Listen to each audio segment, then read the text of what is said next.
Ah, Colonel Moran, your punctuality itself. Has everything proceeded according to schedule? Indeed it has. Number 10, Moran to Moriarty, with brackish cigar case at midnight exactly.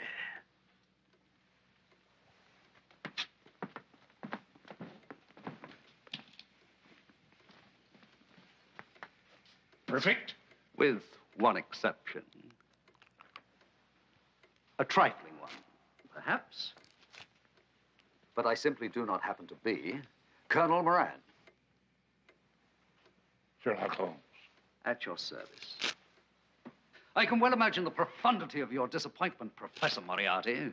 And you cannot fail to realize that there can only be one explanation for my having successfully penetrated the most carefully concealed lodgings in the whole of London. I observe your choice of decorations is fully as disagreeable as your choice of profession. Where's Colonel Moran? In custody.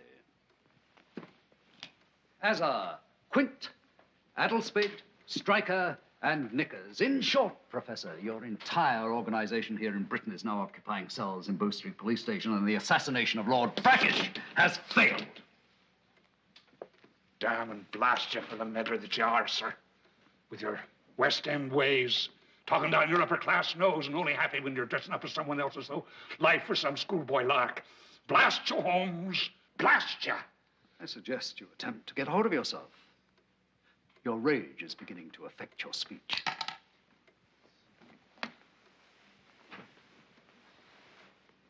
Did you come alone tonight? Since you ask, yes. I thought as much. I know your methods by now. Your inability to resist the tour de force, the coup de grace, the necessity of nourishing your ego unassisted. Atrocious. Along with your French. Yes, and my only regret is I must leave alone. Your cohorts refuse to implicate you when Colonel Moran fears for his life to do so. But be warned, Professor. Your people have been captured and you are alone. Alone and helpless. And I will have you yet. Mr. Holmes, your interference in my affairs has gradually grown from mild annoyance to insufferable impertinence. Tonight's actions have finally rendered you intolerable to me. Really? Only tonight? You've been intolerable to me much longer than that. Would you be good enough to observe this?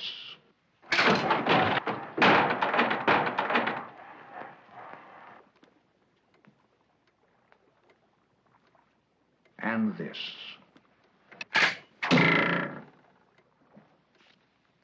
This. Not to mention this. Mr. Holmes, there are more than a dozen ways to kill a man in this room, and that trapdoor into the Thames will remove all traces of a man's ever having been here. Do you wonder why I haven't employed any of these devices against you? Well, it's not for want of trying. No. It's because they don't suit me. I will destroy you, but in my fashion.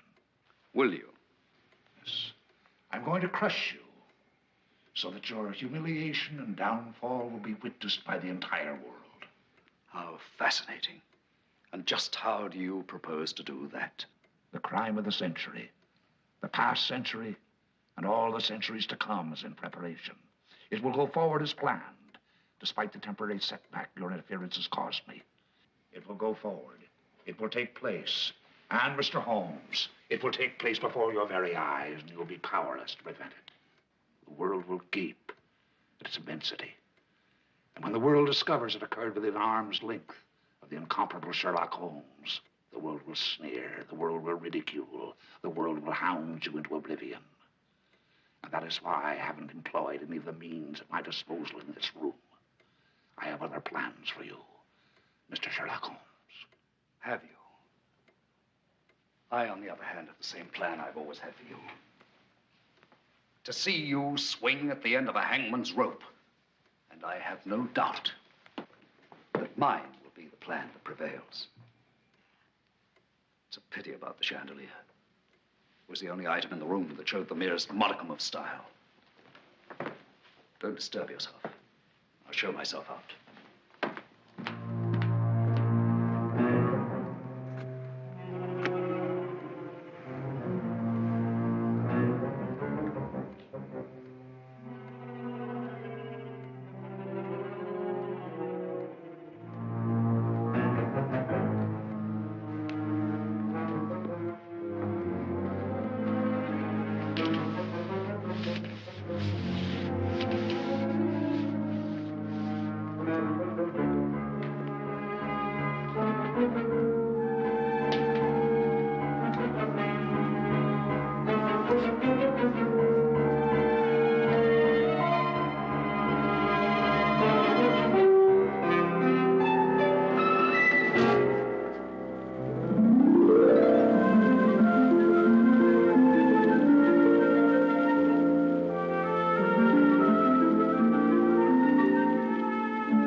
Watson. Breakfasting? Oh, how'd you work that out, Holmes, eh? You mind awfully, Watson. You know I have little head for humor when there's nothing to occupy me but staring out of rain streaked windows at the other side of the street.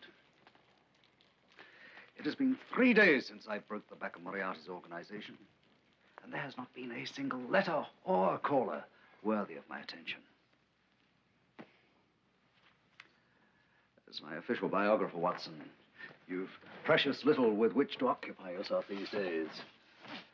You'll soon be afflicted with the same boredom that I am suffering. Oh, well, I'm certain things will change before long, eh, Holmes? By the by, within a fortnight's time, you'll be getting a letter from America. How on earth do you know that? Oh, stealing a bit of your thunder, eh, Holmes? Mystified you, eh? Thoroughly. Now, listen to this. In the theatrical section. Our Broadway correspondent reports that on the 31st of this month, Daniel Furman's production of Sir Arthur Pinera's The Second Mrs. Tanqueray will open at the Empire Theater in New York. In addition to Mr. Kendall, Mr. Huntley, Mr. East, and Miss Campbell, the distinguished cast will include in her first non-singing role, Irene Adler. Dash it all, Holmes, I was dead set on astonishing you. You have, Watson. Your ability to extract the single item of unalloyed interest from the massive wordage of the Times is an extraordinary facility.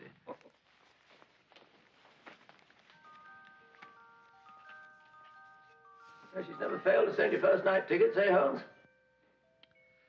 Never. Always row B, seats 5 and 7.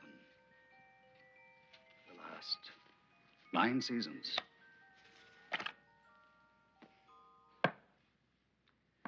One of these days we must find ourselves in those seats, eh, Watson? Oh, well, they've gone begging far too long. Come in. The post has just come. Thank you, Mrs. Hudson. Could I make you some hot tea? Yes, and a slice or two of that gammon, if there's any left.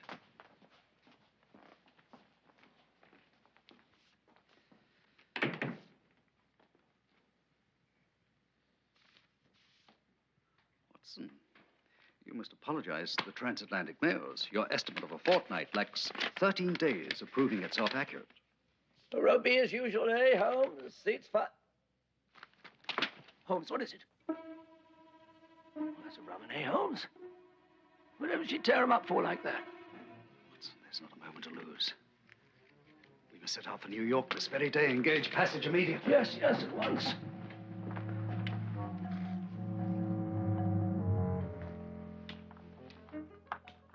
Waterloo Station, driver. We've 40 minutes to catch the boat train. I am trying to connect two events that by all sense of logic cannot be connected. Truly a futile exercise. What are they? Oh, my conversation with Moriarty 3 nights ago and the receipt of those shredded theater tickets this morning. How could the one have the remotest connection with the other? I don't know, Watson. I don't know. And yet, if I were Moriarty and my one unwavering determination of the destruction of Sherlock Holmes, I would expend every effort at my command to seek out the only chink in his armor, however small it may be.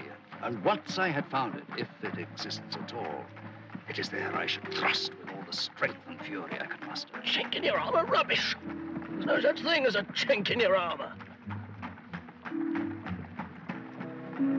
Isn't there, Watson? Isn't there?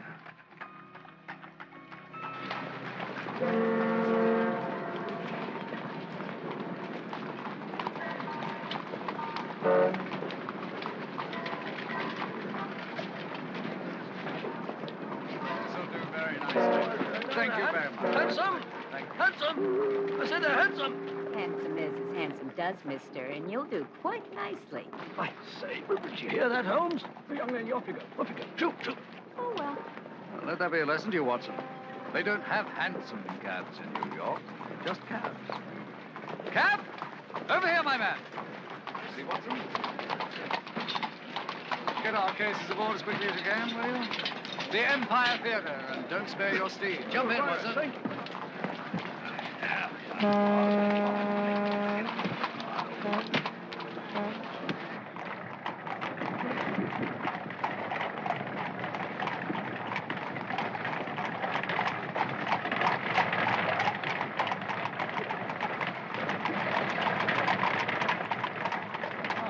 just on 3:30. 8, Holmes. What are you talking about? 8:30, see? Watson, we are on New York time. Oh. Oh, well, I've always found Greenwich time perfectly adequate to my needs. I see no reason for changing it now. Hello, what's this? Oh! How do I get through here? You're gone. Go around the south end of Lafayette Square. That'll take a half an hour. Driver, what is this? It's the new subway, sir. Subway? It's a subway. It's their word for underground. Now that he mentions it, I recall reading of its construction. New York's first, I understand. Do you mean to tell me they don't have an underground railway here? It stands to reason, doesn't it? They don't have hansoms. Driver, where are we now? 8th Avenue, sir. Almost to 34th Street. Good. Come along, Watson. The Empire Theater's on 39th at Broadway. The walk will do us good. Driver, would you be kind enough to get our cases to the Algonquin Hotel the best way you're able? I'm sure that this will take care of any inconvenience. Thank you. Come along, Watson. We walk this distance tenfold on a single afternoon in London.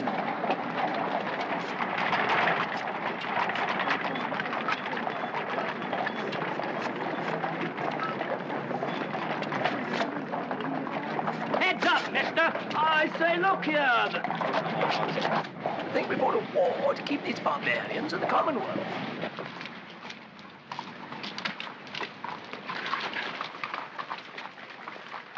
Watson, see if you can purchase 2 tickets for this evening's performance. I will endeavor to find out what I can inside. Yes, of course, Holmes. I'll join you when I've done. Oh, excuse me, is this a queue?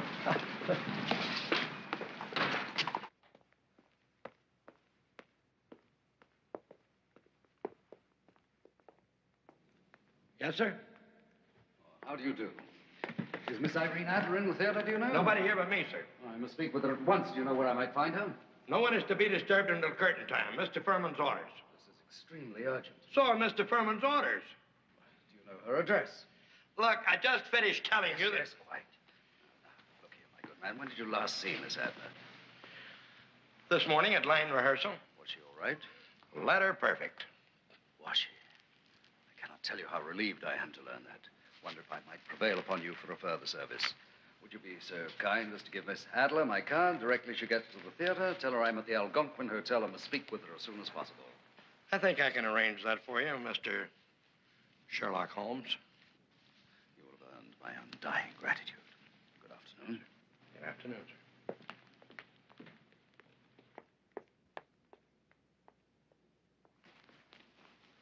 I say, Holmes. Watson, we have a splendid piece of reassurance. As late as this morning, Irene was apparently in good health. Good. And what have you been able to accomplish?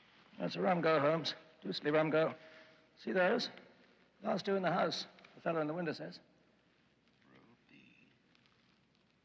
Seats 5 and 7. Now, don't bother, Holmes. Already questioned the fella. You have? Well, those tickets were purchased a fortnight ago by Irene Adler. To send to me. Exactly. And why are they here? They were returned When? earlier this afternoon. By whom? Well, there's a stranger, chap in the box office. Never seen him before, he says. Holmes, what do you make of it all? Watson, my apprehensions are returning. Those tickets sent to me in Baker Street were forgeries. These were intercepted before they could reach me. Whatever for? The phrase continues to ring in my ears. The crime of the century, the past century, and for all centuries to come is now in preparation. Moriarty said that to me. You mean he's behind whatever it is that's going on? It will take place before your very eyes, and you will be powerless to prevent it.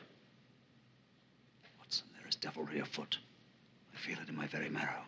What are we to do about it? Until it chooses to reveal its nature to us, there is nothing we can do.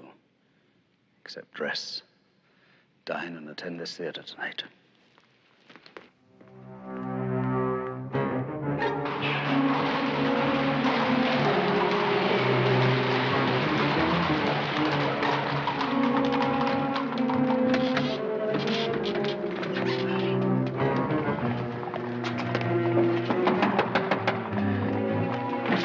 Is he in? Upstairs. Come in.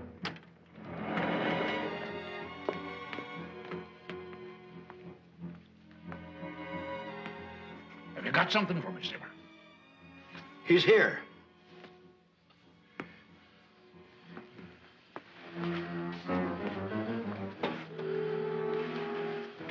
Indeed he is. All right, back to your post. You know what to do. Yes, sir.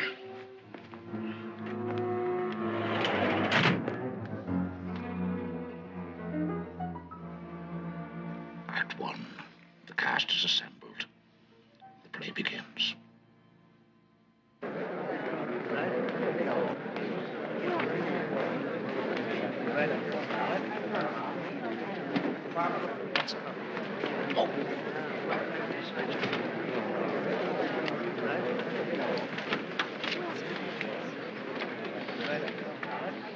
Holmes, Yes, Watson? there's not a red Indian in the entire place. I have noticed. They should have started by now. We didn't have to rush dinner afterward. We're 15 minutes late. I wonder what's wrong. Do you suppose anything's wrong? It's way past curtain time. See what time they started. Oh, yeah. Time they were getting on with it and all that, eh? Ladies and gentlemen, I'm Mr. Daniel Furman. I beg your indulgence, please. Due to the sudden indisposition of Miss Irene Adler, Watson, quick. the role of Paula at this performance Just don't will know be how- played by Miss May Robeson. Thank you.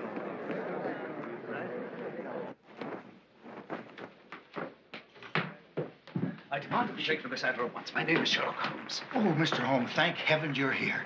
Where is she? So far as I know, at home. I must know exactly what happened. All I can tell you, sir, is that when she didn't appear after half hour was called, I sent a call boy to her house, And? he returned with this. What is it? As you can see, it just says she's sick and will be unable to perform. With a full house and the curtain already delayed 15 minutes, I had no alternative but to go out front and make the announcement you just heard. Mr. Holmes, can you shed any light on such behavior? This is absolutely unlike Miss Adler. I can shed some light, Mr. Furman. This note was not written by someone suddenly taken ill. It was written by a person in the clutches of the most extreme terror. Well, look at the hasty scrawl. The hand shaking so it's scarcely able to hold the pen. In fact, here, here, and here, the pen has actually dropped from her hand. I must know Miss Adler's address at once. 14 Gramercy Park, but... There's no time for buts. Come, Watson. Cayley won't turn up now. Hardly. Then you too shall hear it. Doctor, Frank, this is the last time we are to meet in these rooms. The last time? Really?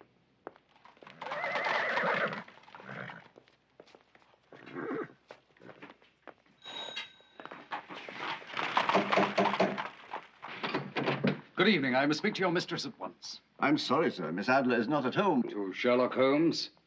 Step aside. I must have that assurance from the lady's lips herself. Irene, are you there? I'm here, Sherlock. It's all right, Heather. Mr. Holmes and Dr. Watson may come up. Yes, madam.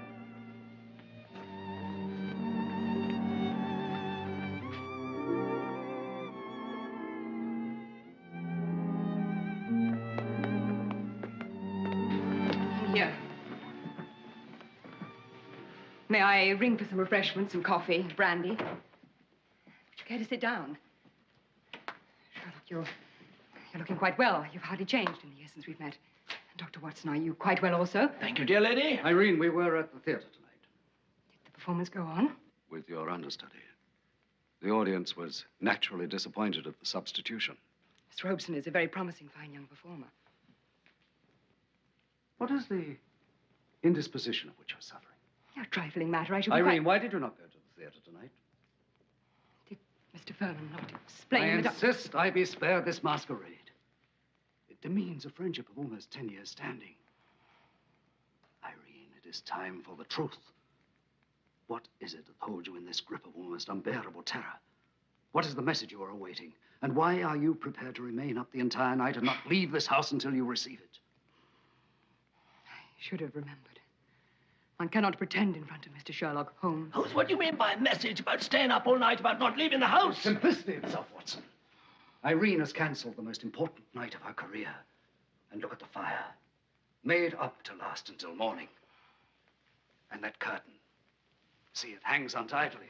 Again and again it has been thrust to one side so that the street below can... The window is unlatched. As I say, someone has repeatedly stepped out here looking in all directions. Waiting. Waiting for what? Watson, not a single piece of furniture in this room bears the imprint of a human form. Irene, you have spent the time since at least 8 this evening, pacing up and down, sitting only at that desk over there to write the note to Mr. Furman. What is this?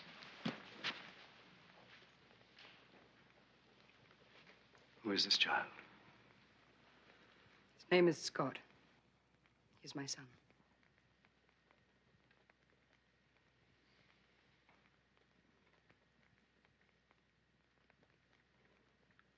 Where is the boy now? He's upstairs in bed. May I see it? He's asleep. I shall be very quiet. I'm afraid I cannot oblige you. I am convinced you cannot. This photograph normally stands on the desk here. A faint line of dust marks where the base usually rests. You seized it up while you were pacing. You gazed at it with a look of longing, with a sob of anxiety, I dare say, and then you flung it onto the sofa because the boy is not upstairs in bed. The boy is not in this house at all. The boy has been kidnapped. Yes. Yes, yes, he has been kidnapped. And I'm out of my mind with grief. Holmes, good heavens, the lady's at the end of her tether. Watson, fetch us some brandy. Irene, please. You must control yourself. We have no time. I must know exactly what happened. Yes. Yes, of course.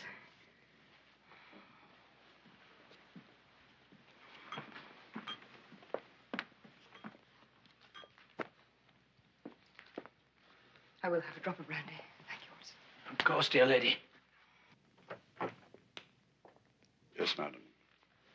Hella, would you tell Fraulein Rachenbach to come down right away, please? Of course, madam.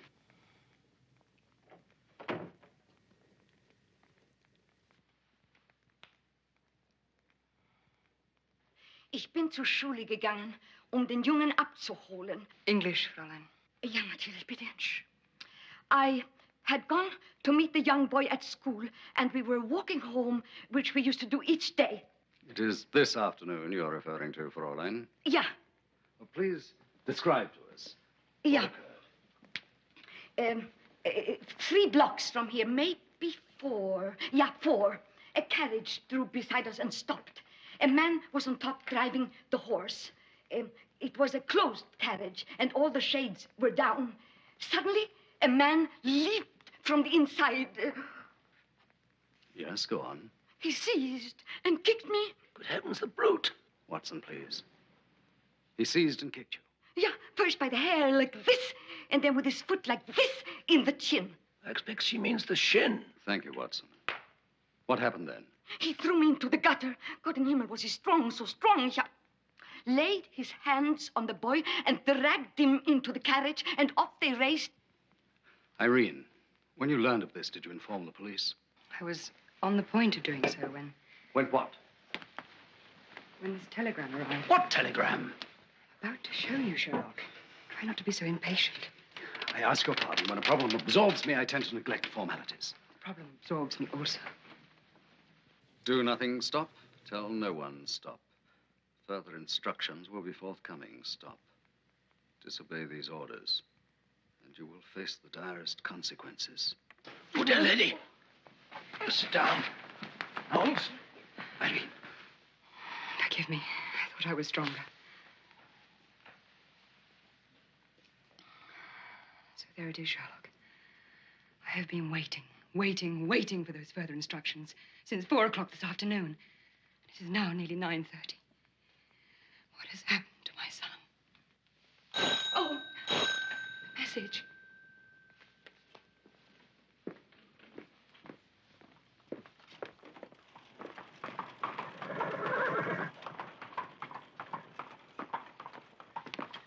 close carriage, Holmes. One man at the reins, the other must be at the door. Hold on!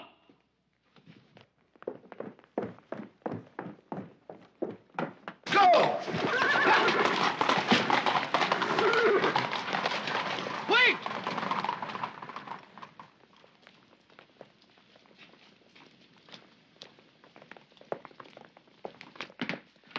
You're standing there for my man. Why didn't you give the note to your mistress? Not addressed to Miss Adler, sir. Not addressed to her? To whom is it addressed? It's addressed to you, sir.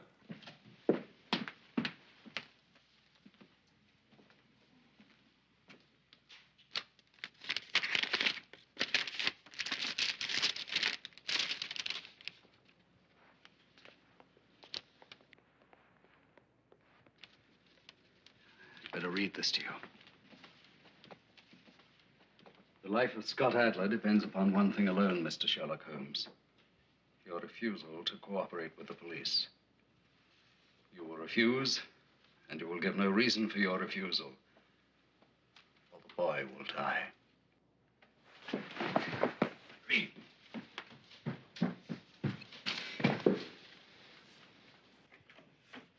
If she's still awake in an hour's time, see she takes another of those powders. Yes, sir. Thank you, sir. Good night, gentlemen. That should take care of matters till morning. Cab? Prefer to walk. Anything you say. Can you make head or tail of it at all, Holmes? I can't. I am being manipulated. Hey, what's that? Manipulated? How do you mean? That chink in my armor, it's been discovered. I'm sure I haven't the foggiest notion what you're talking about. Watson, did you know my full name was William Sherlock Scott Holmes? Is it? No, I didn't know that. Same as the lad, eh? Well, it's not an uncommon name, is it, Scott? What about that exploring Johnny? One is down in Antarctica just now. Another Scott. One thing puzzles me, though. One thing? I commend your clarity of mind, Watson. What thing is that? That bit in the letter about you not cooperating with the police. No one's asked you to cooperate with the police. Mr. Sherlock Holmes? Yes, my name is Holmes. Inspector Lafferty, New York Police Department. And I'm Mortimer McGraw, president of the International Gold Exchange. How do you do, Mr. McGraw? This is Dr. Watson. How do you do? Mr. Holmes, I only learned an hour ago that you were even in New York. I would have come to you sooner. About what? Mr. McGraw has been kind enough to offer his landau for our convenience. Could I trouble you, both of you, to join us in a short drive? As you wish. Thank you. Yes, sir.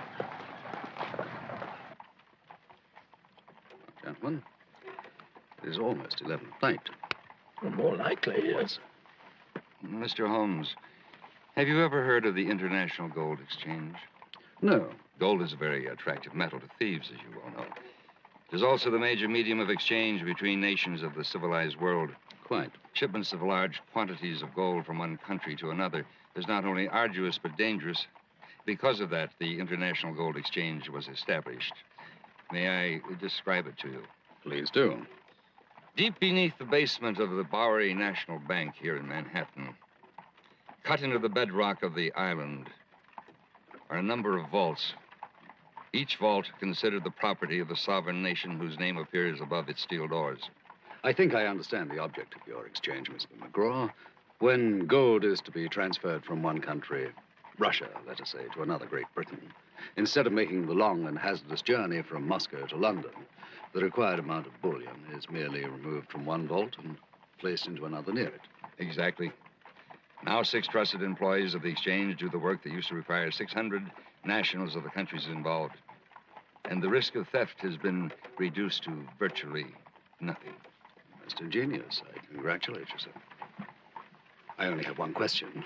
Why are we being told all this at this hour of night? Because the gold's been stolen, that's why. All of it? Every brick, virtually. When was the theft discovered? When the door was unlocked at the bottom of the elevator shaft, the vaults were empty. And there was a huge hole cut into the rear wall of the chamber. A hole leading where? Into the subway excavation that passes right by the bank. We found one brick of the bullion in the tunnel, another in the excavation. And News of this incredible theft has been kept from the public. So far. But Mr. Holmes, in 3 days' time, a transaction is to take place between Italy and Germany. When that happens, the theft will be discovered, and the international repercussions will be such that not even war, world war, can be ruled out. Mr. Holmes, we've only got 3 days to find the gold and get it back in the vaults. And we need your help to do it.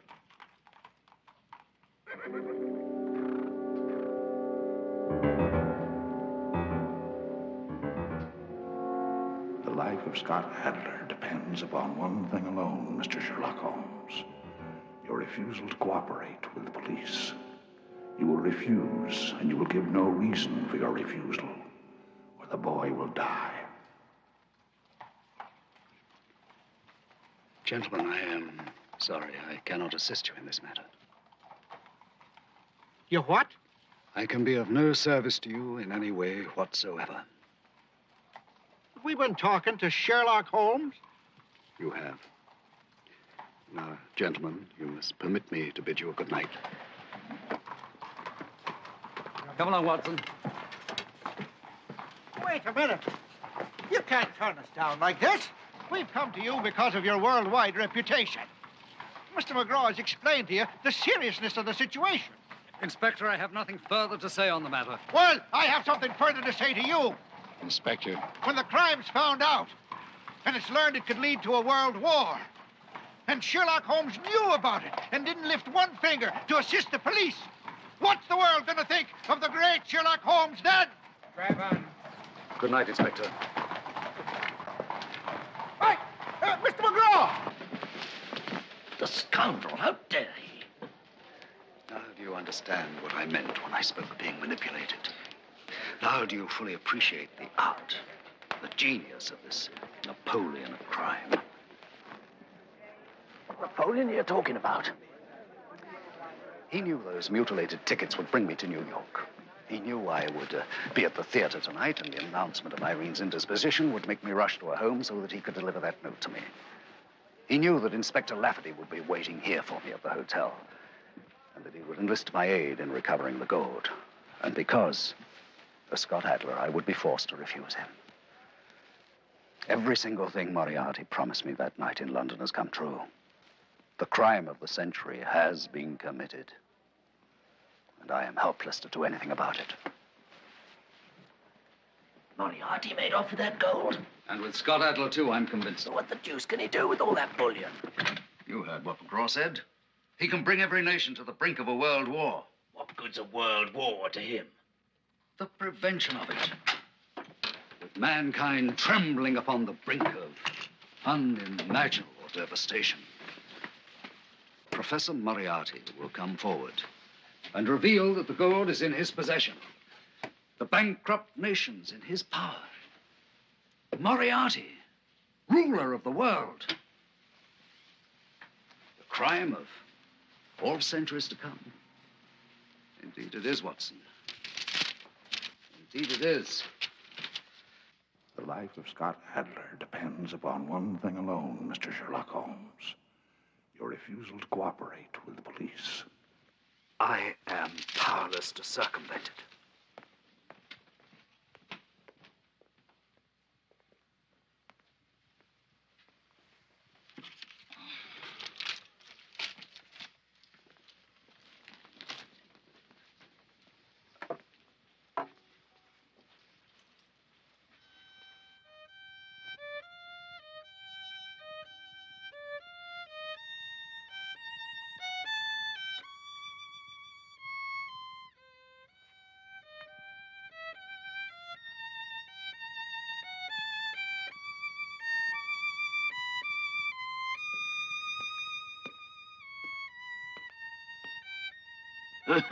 Holmes?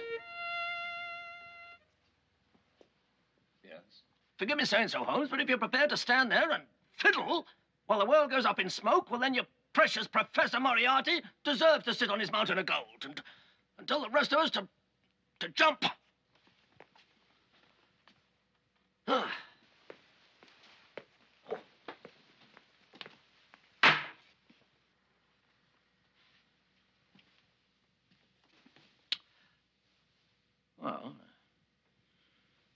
I never made any bones about what that damn fiddle does to me nerves.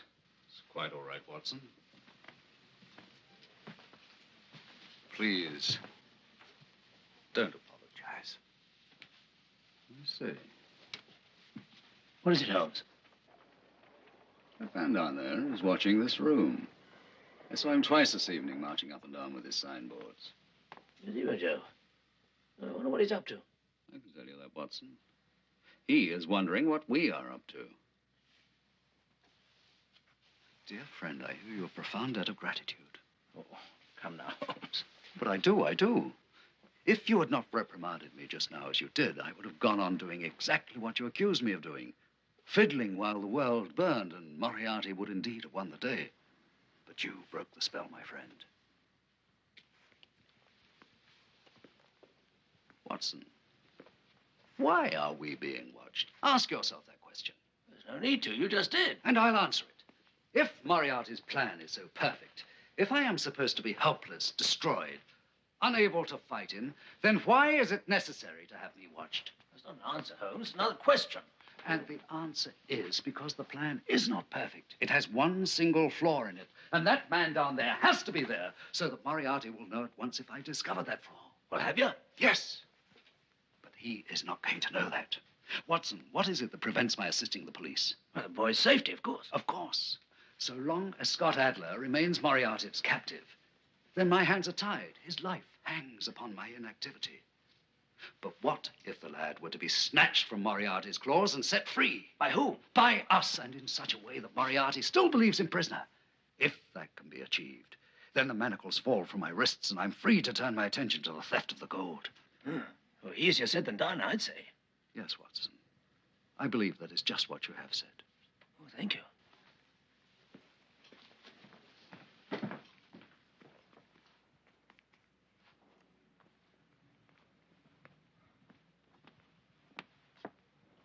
Oh, the chap's still down there. It's a damp night, too. Oh, he'll have a nice touch of the rheumatism in the morning. I hope he enjoys it.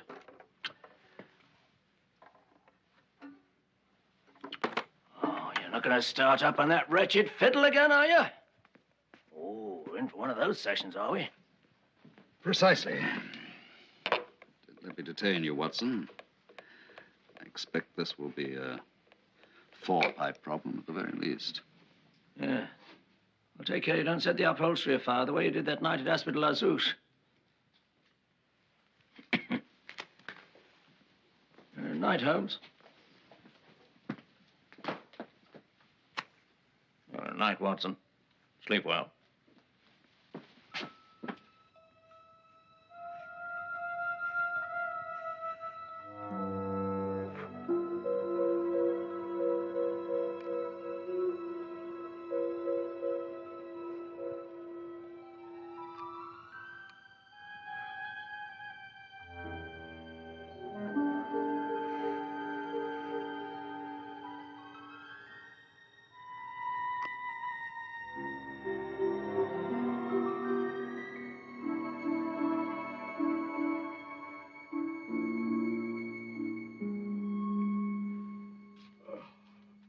Holmes!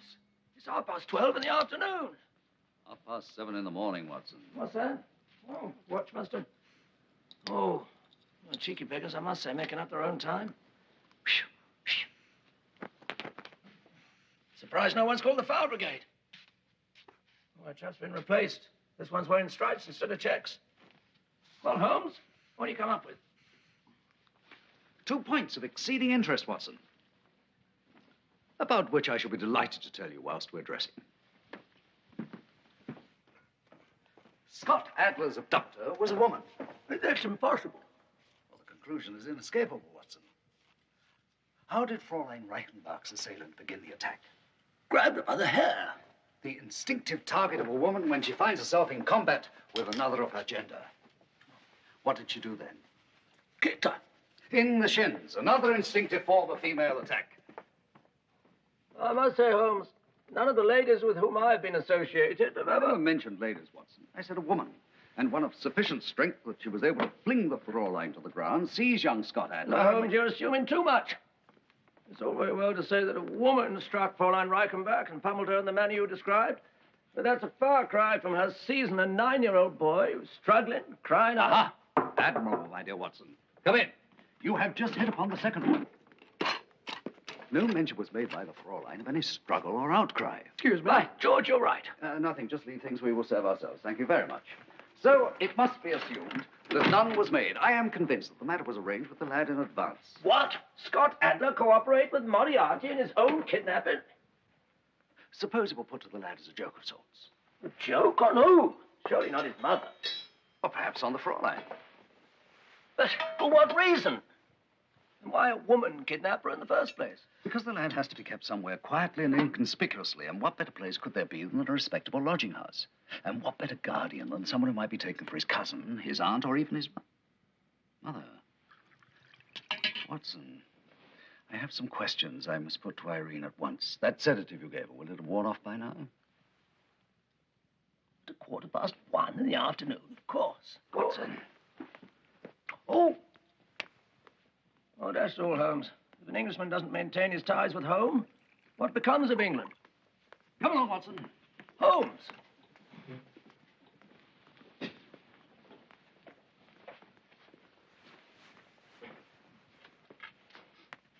Kippers will get cold.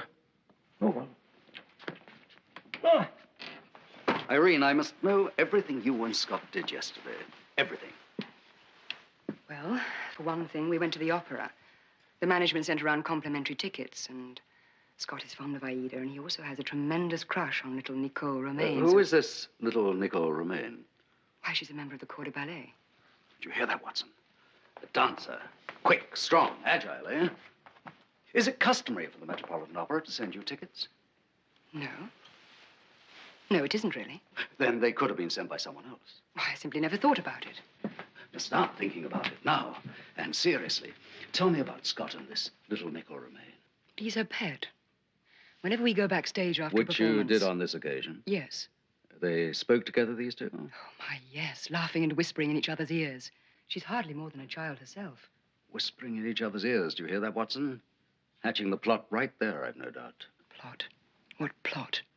A plot, my dear Irene, in which you and your unfortunate son are leading players. And a plot in which I must now assume a role myself. Uh-huh. Our friend in the checkered suit is back.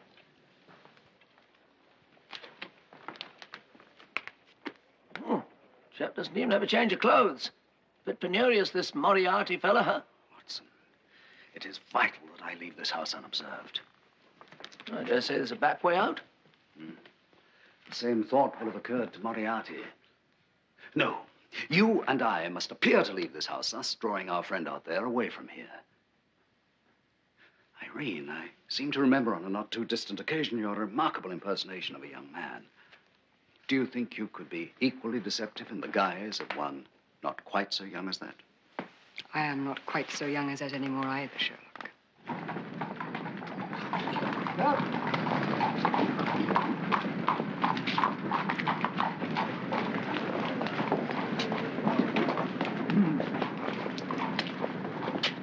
Come in, Holmes. Right along, Watson. Right along.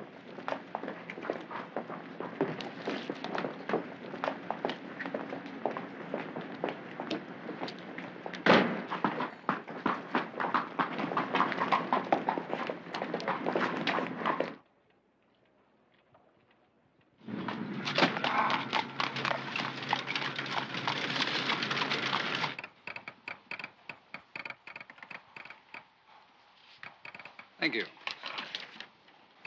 Excuse me, sir. The opera house is just across the street. If you I know I would much prefer it be delivered. Whatever you want. I'll send the boy right away.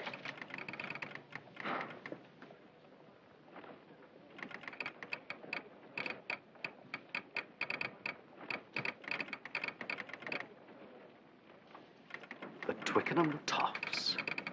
What a mysterious, fascinating, and tiny world we live in. What's that, sir? Oh, nothing. I was just having a conversation with myself. How much do I owe you? 75 cents. Thank you.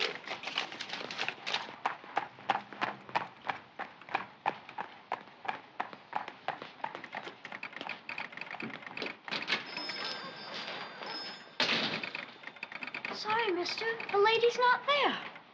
Very odd, and it was marked urgent. Yes, sir. That's why they've given me the address of her hotel, so I can deliver it. Splendid, my dear chap. I shall take care of it myself. Now, you look like a lad who knows his way around this town. Where can I find a first-rate theatrical costume here?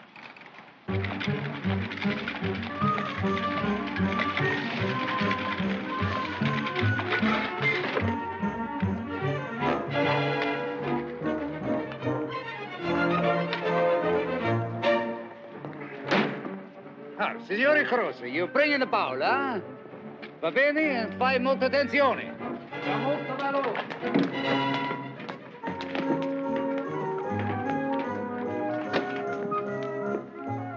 Buongiorno. Ho vi presento il grande Bandini, direct from the Victoria Palace. Oh, Victoria Palace, eh? I played there myself in my younger days. What kind of an act do you do? Escapologist. A what? I escape. Escape from what?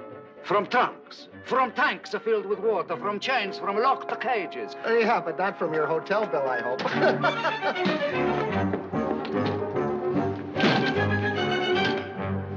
That'll be $1.50 plus 2 bits for carrying. $1.06 all told. There you are, my fine fellow. And don't forget, come to see me perform tomorrow night at the Orpheum.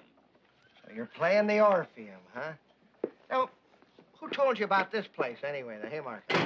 It was recommended to me by a maestro I met in Marseille. A man si chiama Nicolas Romain. Nicholas Romain? No, I don't seem to remember him.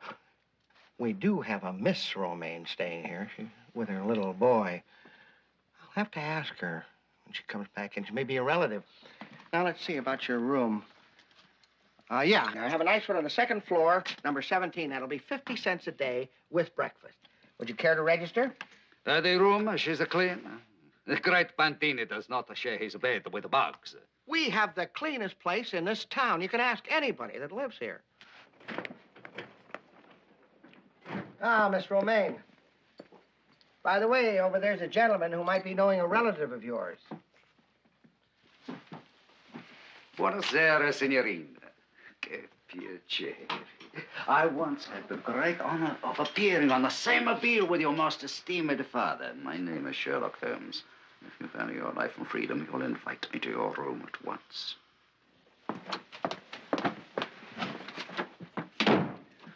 Where is the boy? Show him to me. How did you know? There's no time for that, mademoiselle. Where is he?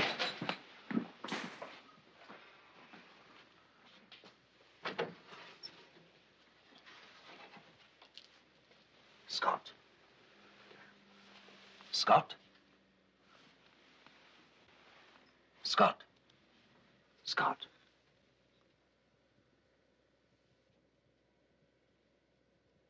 He's drugged. A few grains of laudanum, that is all, monsieur. And only when I must go out. I would not harm the boy. You have most assuredly harmed his mother. What brought you to take part in this outrage? I had no choice, monsieur. 3 days ago, a man came to me. Charles Nichols, a tumbler with a Twickenham toss. Yes, I had the distinct honor of arresting his brother Bill in London a fortnight ago. The Twickenham Toffs have long been a part of Moriarty's organization. And what did this Charles Nichols say to you?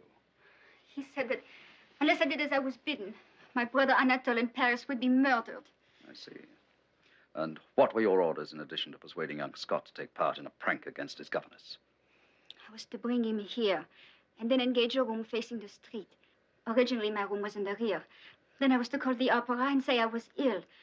Then, twice a day, I must inform Mr. Nichols that the boy is here and no one has inquired after him. Inform? In what way? Each day at 11 and again at 7, he comes across the street and watches. I walk to the window and open the curtain and nod. And that is all. Which means it's almost time for him to be there now. Mademoiselle, you have received Moriarty's instructions. Now you will hear mine.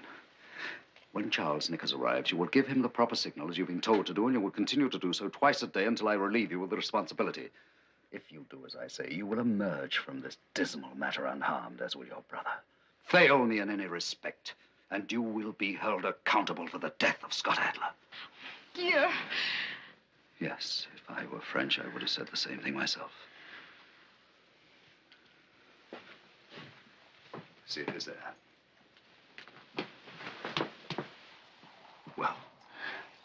Then give the proper signal.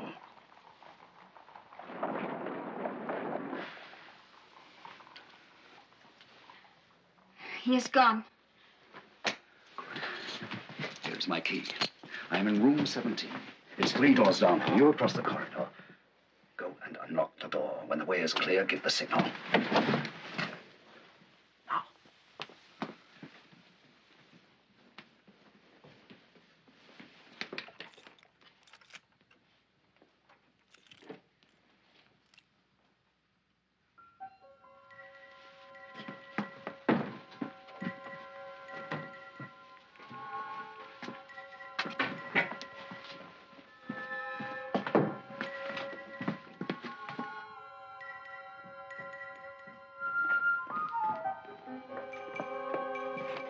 Back to your room, mademoiselle.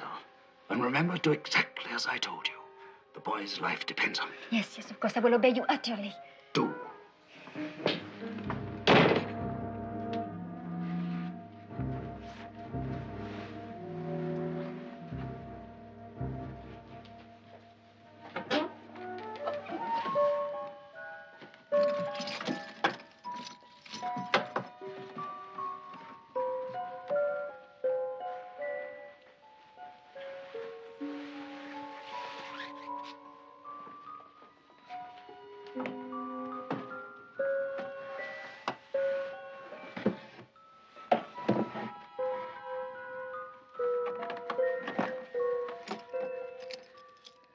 Lad, you'll have a bruise or two to show for your adventure. They'll soon disappear under your mother's kisses.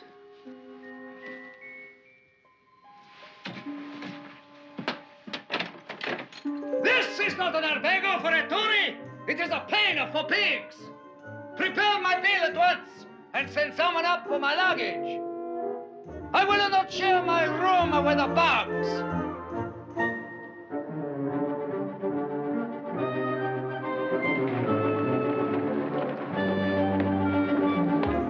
Hotel Algonquino.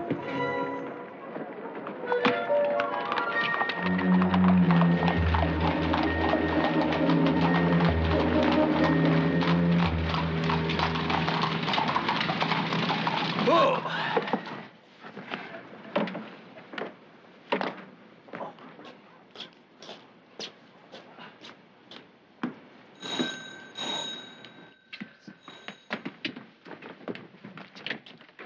Go ahead, quick.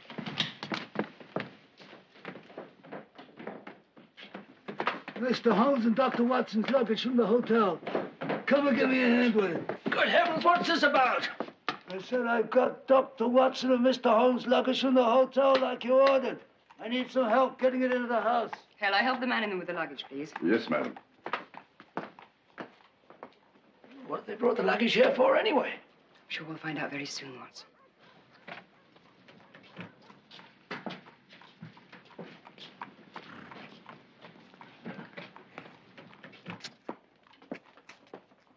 Mine, all right. Good heavens, it's empty.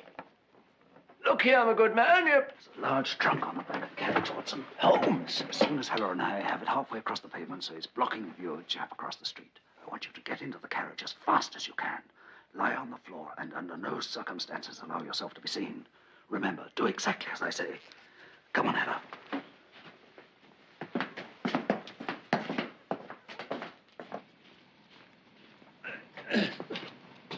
Careful, buddy. Use 2 hands.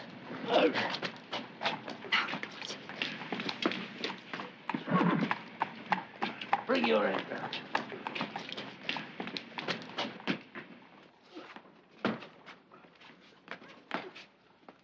Close the door.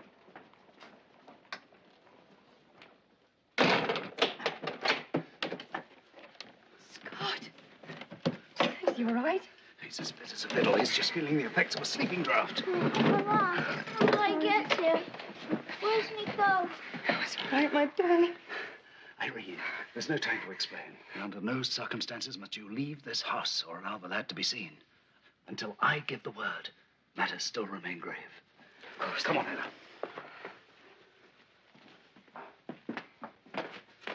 Open the door. Here you are, my man. Here's something for your pains. Oh, thank you, sir. Thank you very much. Scott, my darling boy. Who was that man?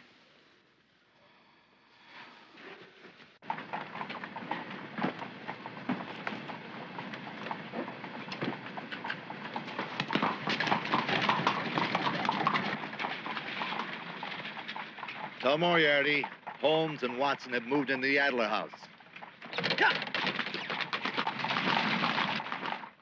George, you're right, Holmes. Not a sign of anyone watching us. I assumed as much. We are not beaten yet, Watson. Not by a long chalk. What's our next move, Holmes? Oh, what time is it? Never mind. Almost 10. I have not dined, lunched, and if my memory is correct, we didn't even breakfast. I suggest we make up for that lapse in the Algonquin's most excellent restaurant. And after that, we can look up Inspector Lafferty as soon as possible. Yeah, yeah. All I've had today was tea at Miss Adler's after our cab ride. Holmes, over here, tea comes in pouches.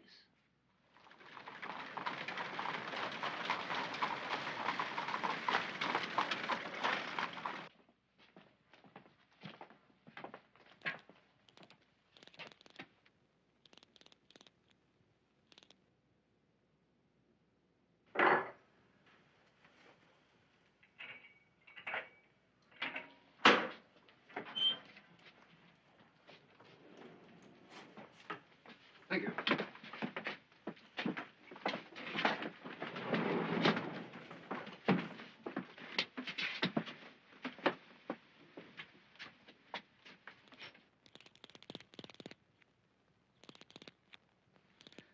I take it this combination is different from the one that unlocks the main doors. It is, sir. How many people know these combinations? Only the 6 employees of the exchange and myself. And I might add, the tumblers are changed every 3 months. Admirable, if in this case futile. Is this the only way to reach the vaults? Up until 6 days ago, it was. What sort of lift is this? Drum and cable. Works from above. And how far do we descend? 150 feet. At what rate of speed? 200 feet per minute. We appear to have arrived. Yes, so we have.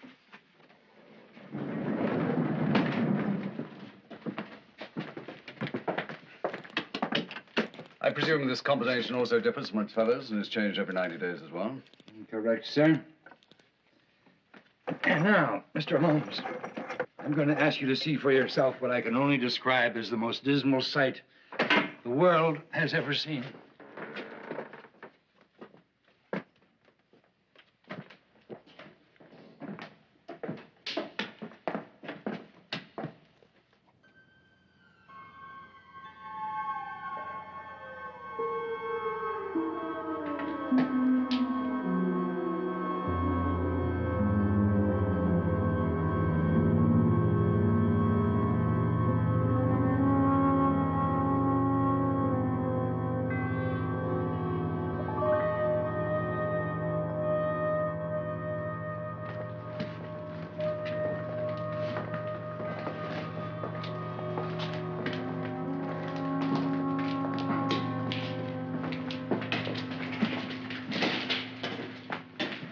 Extraordinary. They had to cut through over 2 feet of rock and concrete. The noise must have been deafening. Since they've been working on the subway, you could set off dynamite and no one would hear it. It's a condition that darkness was taken advantage of. 2 pieces of bullion were left behind, you say. Where? One in the tunnel there, one 50 feet south in the main excavation. That makes it clear enough, doesn't it, Holmes? They made off in that direction with their boodle. One would immediately accept that conclusion. I quite agree with you. I should like to take a closer look at the vaults now.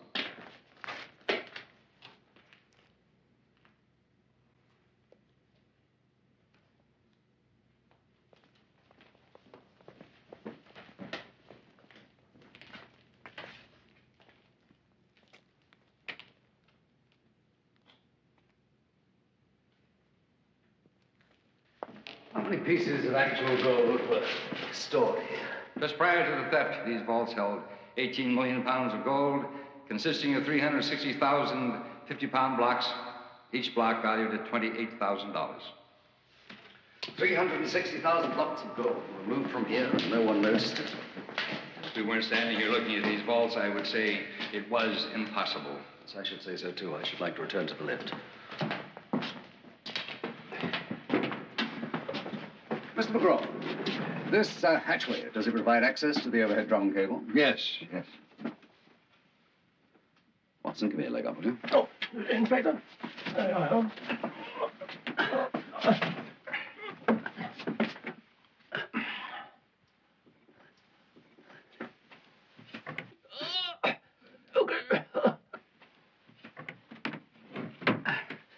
Thank you, Watson.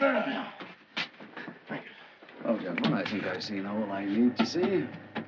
I have one final inquiry to make elsewhere, after which I believe I should be able to make all the pieces fit together and come up with a solution. And the gold? The gold, of course, will be forthcoming with the solution to the problem. In time for the transfer of the bullion tomorrow morning? It is my fondest wish.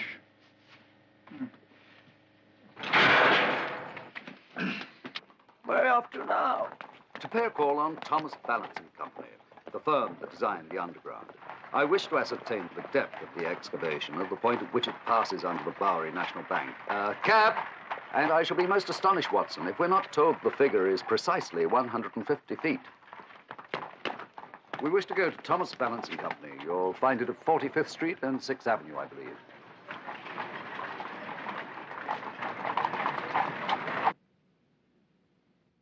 Precisely 150 feet, Mr. Holmes. Thank you. Bless me so. Well, what have you found out? Everything. Everything? You mean you know where the gold is? Why, I knew that the moment we descended in the lift. I merely wanted to double-check my certainty. Well, where is it? We were standing on it. We were Holmes. Well, don't you see what the wily devil has done? No, I don't. And I'm sure I'd be delighted if you told me. Well, very well, Watson. Consider this. 360,000 blocks of gold, each weighing 50 pounds apiece. Now, give Moriarty 100, say 200 men, each of them able to carry a 50-pound block of gold. Very well, what then? Thank you, my man. Each one of those 200 men would have to carry 1,800 blocks of gold from the vaults. Now, to carry a single 50-pound block of gold from the vaults through the tunnel to some conveyance waiting in the underground excavation and return for a second block could not be reasonably accomplished in less than 10 minutes. That is 18,000 minutes or 300 hours to complete the task.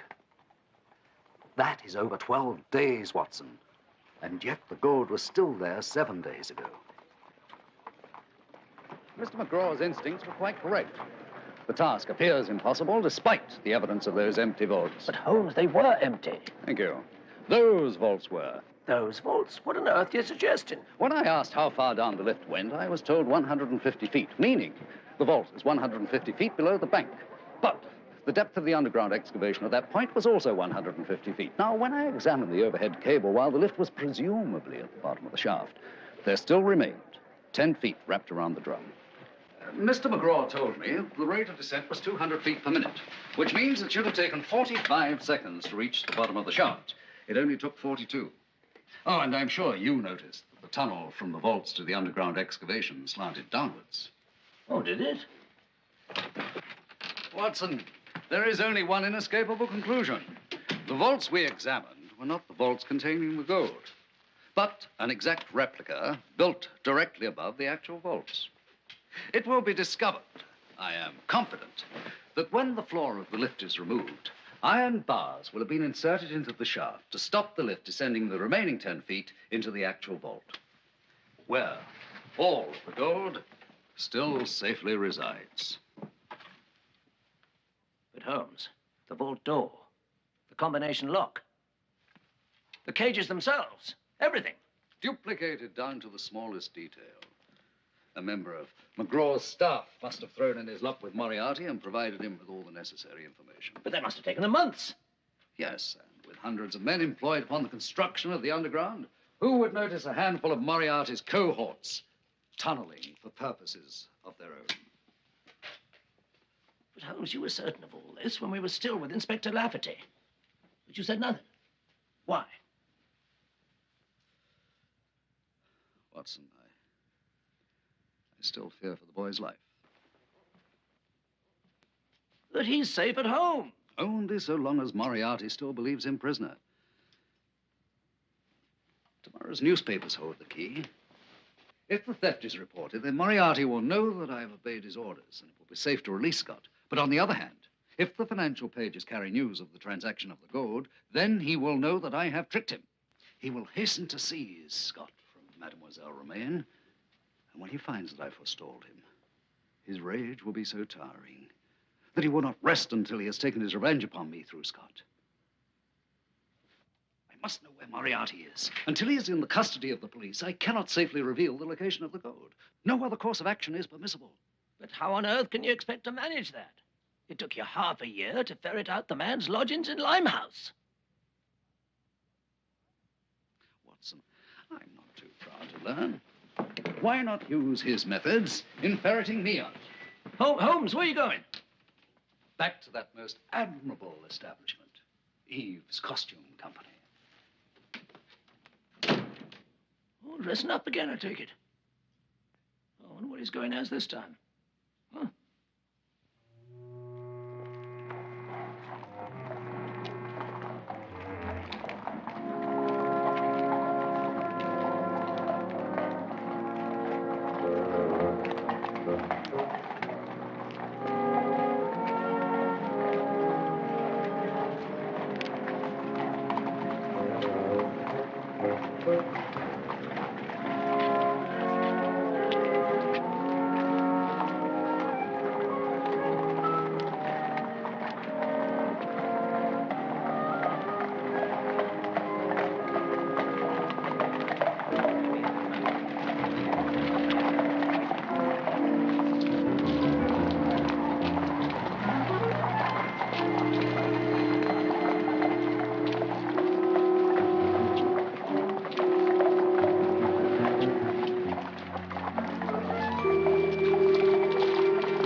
Charles Nickers, I presume.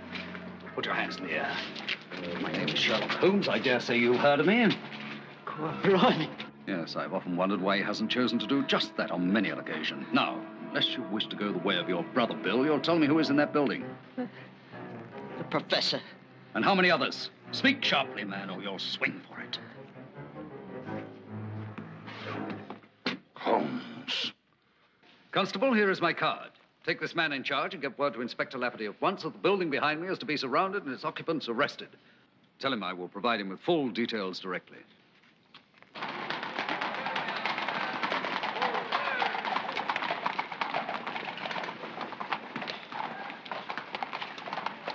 Thank you. Keep the change.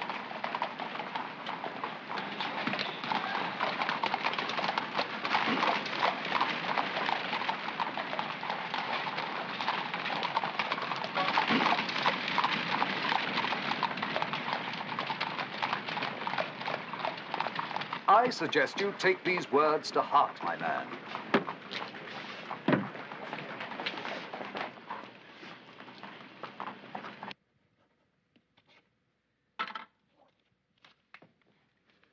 Hello. Get back to Inspector Lafferty as quickly as possible. Yes, sir. Within the half hour, Professor Moriarty and his entire American organization will be in custody. I Irene, your fears are at an end. So, well, young man, you have had more than an adventure, much more. You've aided in the capture of the world's most notorious criminal, and you have been instrumental in preventing a devastating world war. Well, I wish I'd known all that, sir. I wouldn't have slept through so much of it. Well said. He's a bright boy. Goodbye, Scott. Goodbye, Mr. Holmes.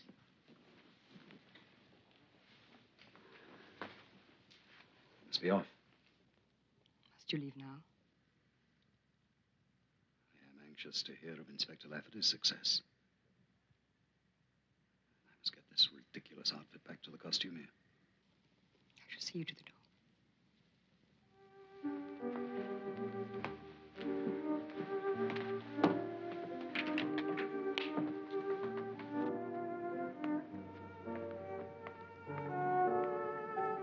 It's amazing, Irene.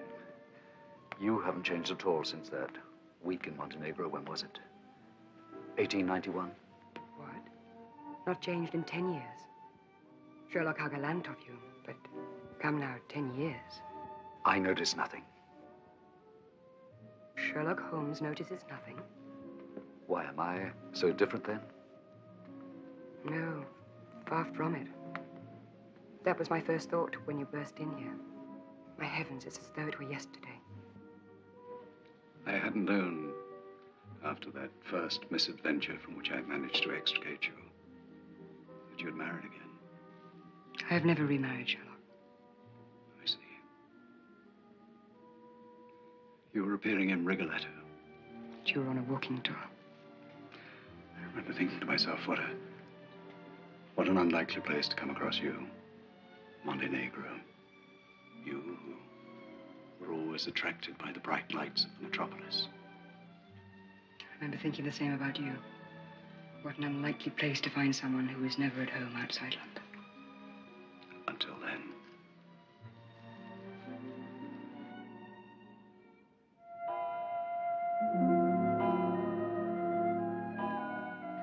$8:00. If things have gone well, and they cannot fail to have done so, I shall get word to you. Then perhaps the three of us could take supper together. And I don't mean Watson. I shall wait for your message.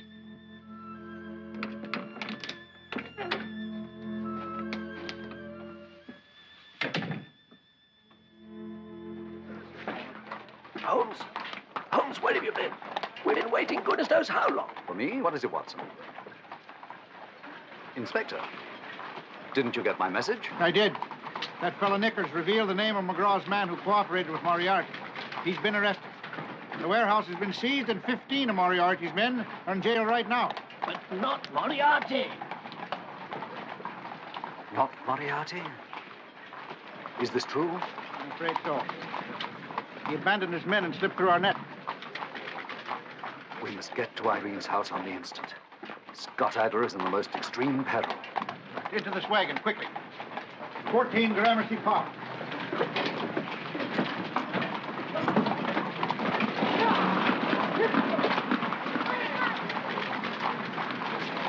But they're not here, Mr. Holmes.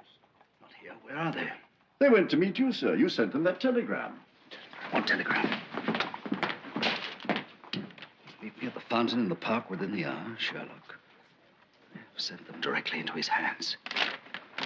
When did they leave? Why, within the half hour. Quick. Watson, Inspector. The game's afoot. We have not a moment to lose. Washington Square Park. It's an emergency.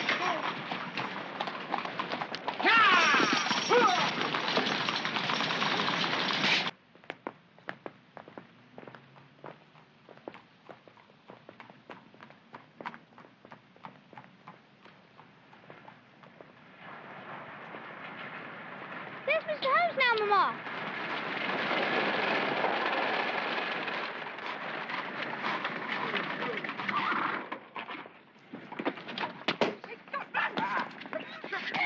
All right, in with you. Come on, get in there. Get in there. Stand back. Back. Stand back.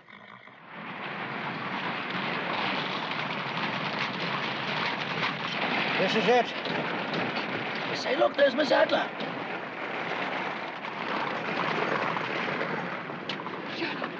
Sherlock, they have him. They have him again. Where? Holmes! There. Just round in the corner. The chap driving the cab. There's the ones. Inspector, we must overtake that cab. Come, Watson. That cab headed south. Catch up with it.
Hot on our heels, Professor. Step lively, boy. Through that door and up those stairs. Smart.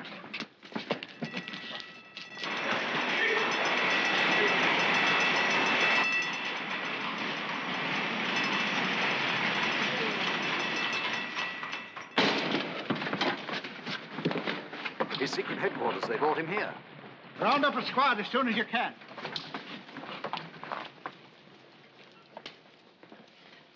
Shall we burst in and seize them? No. No, Inspector, I must go in alone. Who knows what harm you might do to Scott if cornered? And I'm sure these premises blaze with hidden pitfalls. When the lad comes out of this door unharmed, then you may come in after me. Scott.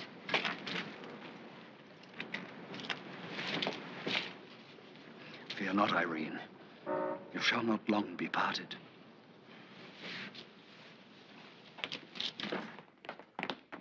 You know what to do. Ready the launch.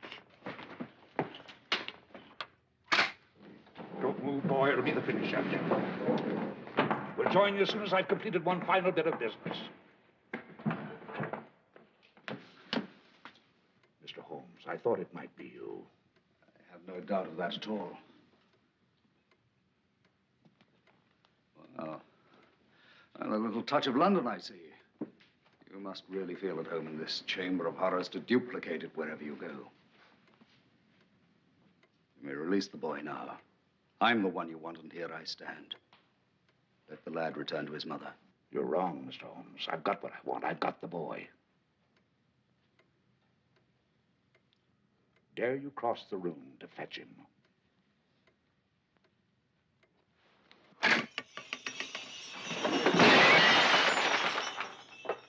That passage leads to the river where a steam launch waits. The boy comes with me. You'll never see him again, neither you nor his mother. That's the revenge I'll have of you. You'll neither of you ever see this precious boy again. Blast you, boy! Well done, Scott.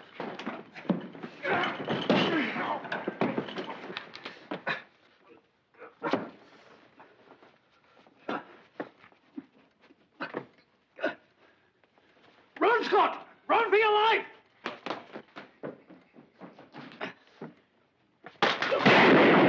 Good Lord, who fired that shot?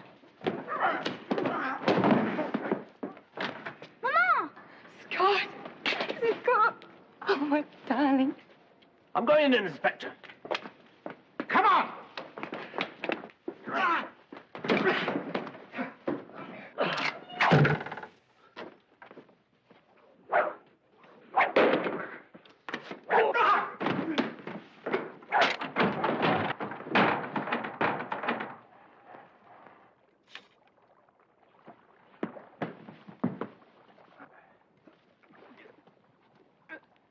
Holmes! Professor Moriarty, throw up your hands.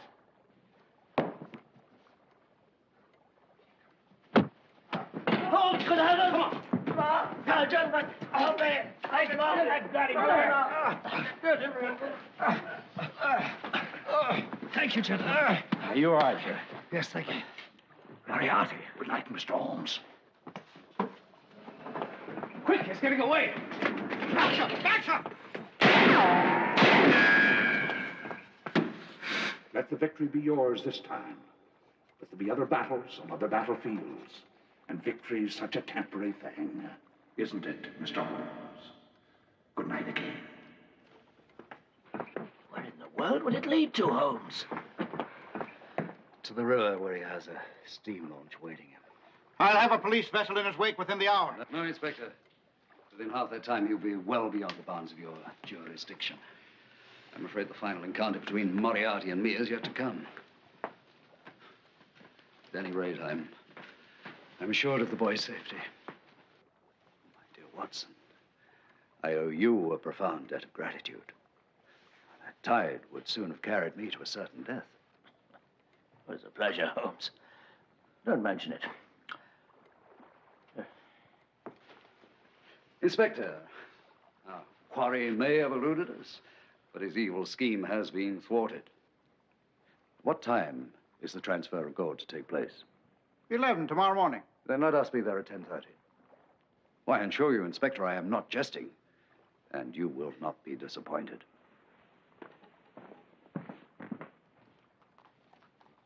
Yes, Lord Brackish, managing director of the Bank of England, was to have been murdered mysteriously.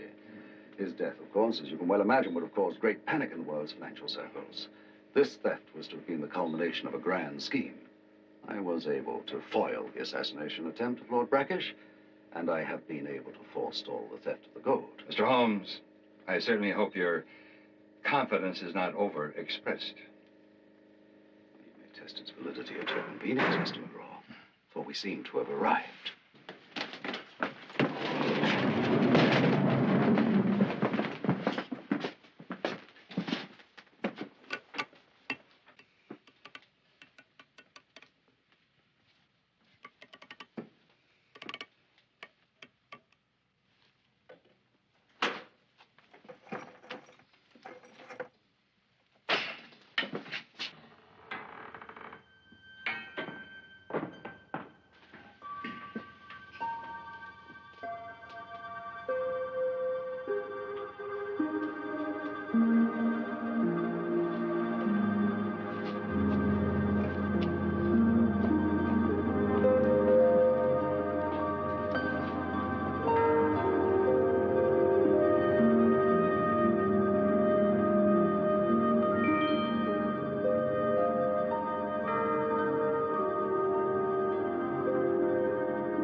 Last evening, just before midnight, I slipped into the force chamber and removed the bars that were stopping the descent of the lift. Good job nobody saw me here. Think what the papers would have made of that. Well, gentlemen, all present and accounted for. No illusion, no sleight of hand, no mirage. If you're satisfied that all the gold has been returned, Dr. Watson and I must be off.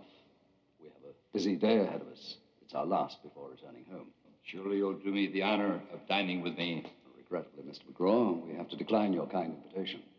We, and a young lad of our acquaintance, have tickets this evening for the second Mrs. Tanqueray. Oh, gentlemen. Mr. Holmes! Mr. Holmes! Aren't you going to explain how you did this? No. But I expect one day Dr. Watson will.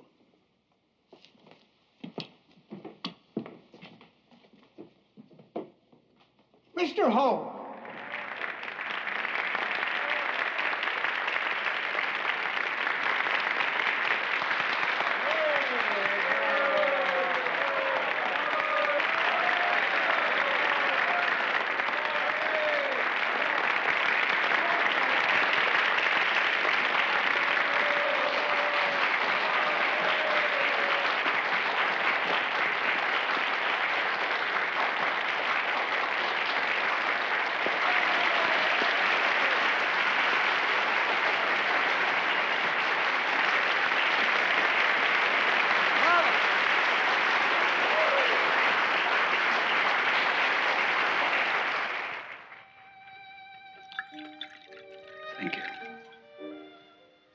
you really leave at once? I'm afraid so. There are so many things in England that require my attention right now. All of which you abandoned to race to my rescue. Sherlock, now that I'm rescued, can you not stay a while to enjoy your success? I wish I could. But the Etruria sails before dawn, and Watson and I must pack our things before the carriage comes to take us to the docks. What are you running from, Sherlock? Running? Well, I suppose inactivity, boredom. Are you sure it's not fear? Fear? Fear of what? Perhaps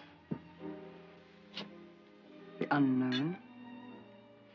My dear Irene, it's the known I fear. I seek the unknown mystery, the unknown peril. I yearn for the unknown. And for nothing else? Sherlock, is there nothing you'd like to ask me? Yes. But I cannot. Why? Because of the possible answer I might receive. I see. But if you cannot ask it, I cannot answer it. And if I were to ask it? And if the answer were the wrong one? You see, I too, perhaps, am in fear of the known. Shall we meet again, do you think? I should like to think so.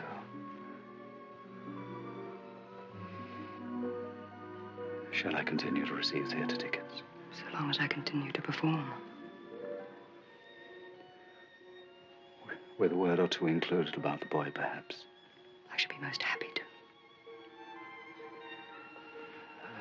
to. Likeable chap, young Scott, really? You think so? Yes. What are his interests, mainly? He seems to have a fondness for music and solving problems. I see.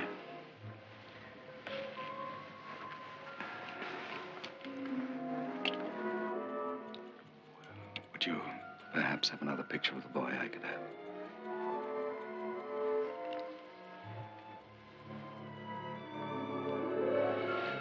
Take this one.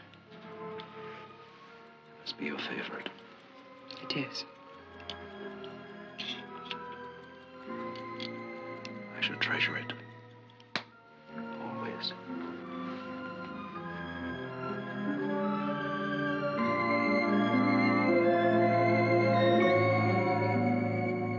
Yes, Mr. George, 2 hours, we're at sea. 10 days, we're back in London, back in Baker Street. Back where you can drink a proper cup of tea, hail a proper hansom if you want one. Even travel the underground if it suits your purposes. I don't know about you, Holmes, but I've failed to discover a single feature of this New York City that we've not got threefold in London. Have you, Holmes?